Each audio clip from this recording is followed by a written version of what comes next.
Whether it's something new or even something we've done before but haven't done in a while, why is it so hard to actually start?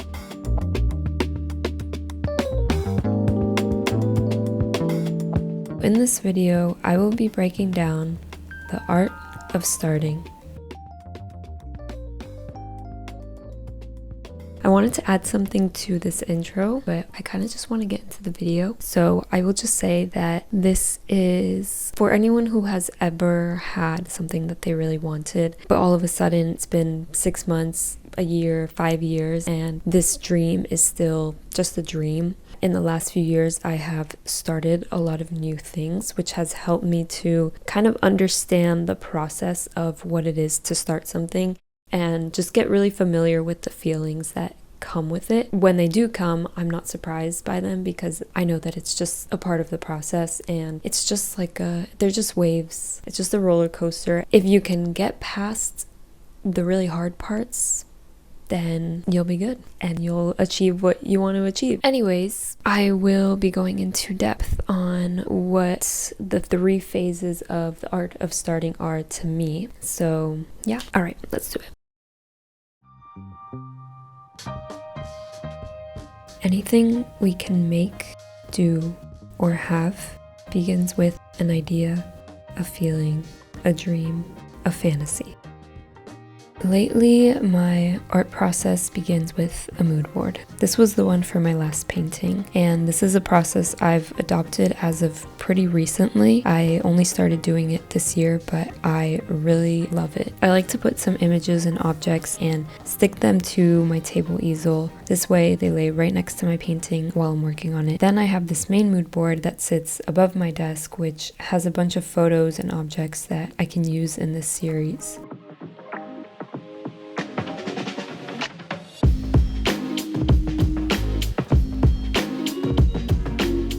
For a lot of the time in these past few years, I've lived in fantasy, imagining the way I want my life to look, but never taking action, or taking a long time to take action. A lot of the projects and habits in my life right now have been years in the making. I've known I've wanted to create this painting series since 2023. I've wanted to start waking up early, work out consistently, and have a routine since 2022. And I've wanted to create a YouTube channel since 2021. But a lot of these things I started to do months or even years after I first had the initial idea to do them. Most people love this phase of fantasy, including myself. We get to daydream about all the things we want, all the different ways our lives could go, all the different people we could become, all the things we could make. It means endless possibilities, and it feels good because in our imagination, the things we want are always perfect. We just see the end result and imagine the sense of fulfillment that would come with it. I often tend to romanticize the future and what things will be like when I finally get to a certain place. When it comes to starting a new painting, I always imagine it to be fun, easy, peaceful, and that in the end I will have this great painting that I love so much. A lot of the time, the outcome is a painting that I love, but the road to get there is not as easy and fun as I imagine it. As an artist, coming up with ideas is one of my favorite parts about the creative process. I love gathering inspiration. I love creating a mood board. I love thinking about what I can make and all the directions it can go in. This phase is so important in the creation of anything, whether it's the process of creating art or the process of creating your dream life. Fantasizing allows you to dream of a reality that is different from your current one. If you want change, or you want to create, or you want something new in your life, the first step is always going to be thought. You have to think it before it can manifest. And the stronger your thoughts or the more vivid your imagination, then the more likely it is to come into into fruition. I'm a big believer in manifestation and the power of thought. As important as it can be, fantasy can also become an escape when it is not backed up with action. Fantasy becomes a problem when it's a place that we go to in our minds to get away and to get through our days, but we aren't actually doing anything to get started. When you are living a life that you don't like or that you wish was different, imagining can be a way for you to feel better about where you are. And this is why most people never actually get to their goals. Fantasy is fun, but it's safe. If you've stayed in this phase for too long and you've planned and analyzed and scheduled, but you still haven't started, then that's when fantasy starts to transform into fear. For this series, something that I've been doing is I've been getting my base colors from either a photo or a work of art that I really like. Although I have the images from my mood board, the colors that I find in my art books are usually much richer. I have really been gravitating towards Agnes Pelton's work a lot, and the colors from my last painting are from this artwork of hers. I used to really rely on photos for my paintings, trying to replicate details perfectly, but with this series, rather than trying to copy a photo exactly, I like to take more abstract parts of an image like color, mood, a certain form or shape, and I combine it with my imagination to create a new image. Ever since I've started doing this, I feel a lot more free in my creative practice. I love creating and I've been painting for over a decade now, but fear still creeps in, and it comes in wearing many disguises. Sometimes obvious, sometimes not so much, but a really big one for me is perfectionism. This is the feeling of waiting for the perfect conditions, the perfect time, the perfect plan, waiting for inspiration, motivation, or just not wanting to start because expectations are too high. I am a perfectionist to a T, and I used to think this was a good thing, but now I realize just how much it gets in my way. Not just in my art practice, but in starting new habits or anything that I may not feel like doing, but I know is good for me, like working out or cooking. Procrastination is a really big one for me too. This can manifest as over planning, overthinking, overanalyzing, even fantasizing and daydreaming for too long. Things like planning and analyzing are essential to starting anything, but if we overdo it, they are also the things that can stop us. It's kind of ironic. Comparison can also be another form of fear. Comparing yourself to others, comparing your work, your growth, your situation to others. It's one of those things that can sometimes feel productive because you think you are getting ahead in some way by assessing what you need to do better, but instead it's really just detrimental and discouraging. Ultimately, fear shows up in these disguises because it makes it harder to detect and a lot easier to justify why we haven't started on something. And it shows up as a way to protect us from the boredom, the impatience, the challenges, the unknown, and other unpleasant feelings that come up when we actually start. Mastering the art of starting is mastering being able to move with fear and all the forms it may take. It's not about waiting for inspiration or motivation or having the perfect plan. It's about creating the motivation and doing it messy. And the best way to do this and to overcome fear is to reconnect with play.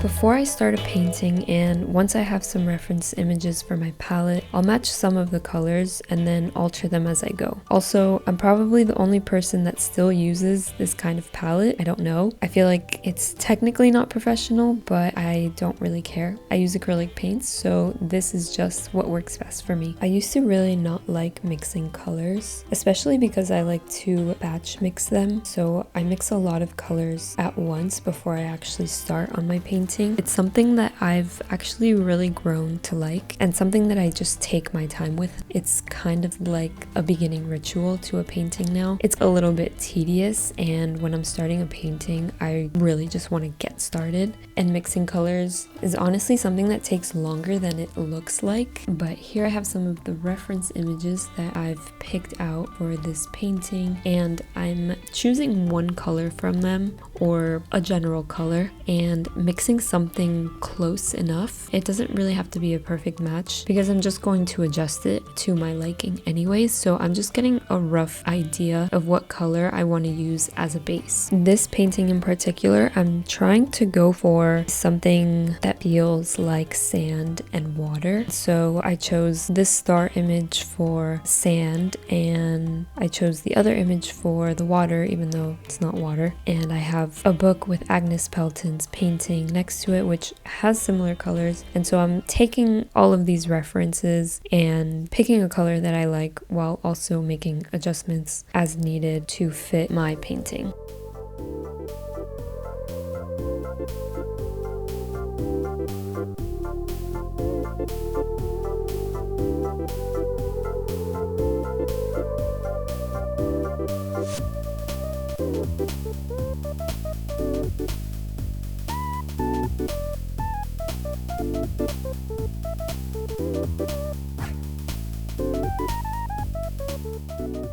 Once I've mixed a couple of colors, I'll do some swatches and a thumbnail sketch to see what the painting is going to look like and how the colors are going to interact with each other. Even just a tiny sketch of the color or the composition really goes a long way for me.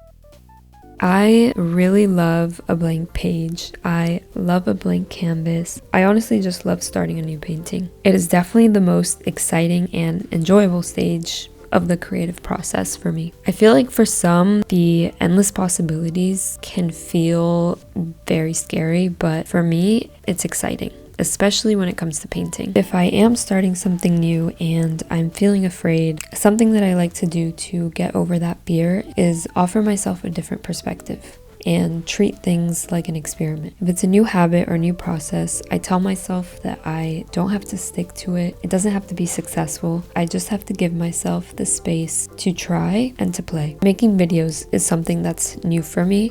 I was afraid to do it for a really long time, which is why it took me so long to start. But as soon as I started to view it as a way to experiment and play with ideas, or even expand on my existing art practice, it brought back more of that excitement, and it allowed for a lot of the fear that I was having to subside.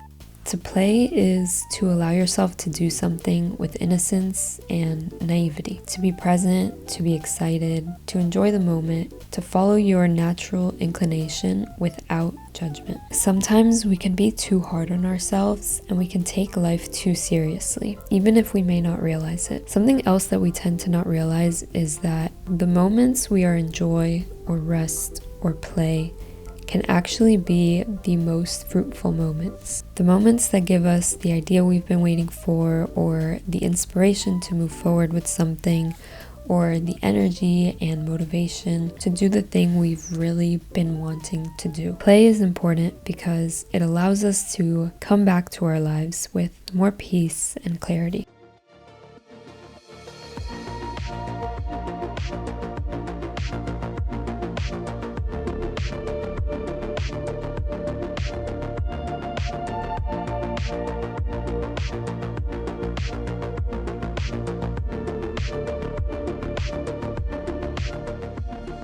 A lot of my art is about inner child healing and reconnecting with my inner child. So I often think about what my inner child would do. And she would not be afraid. She would be excited and go for it. She would just start. There would be no contemplation or back and forth or analyzing or any of that. She would just start, which is why play and reconnecting with our inner child can be so transformative and helpful in our journey in doing anything new or anything creative. Play puts us in touch with this childlike energy, and when we let go of pressure and perfection, play is what allows us to get into flow, which is the next phase in the art of showing up.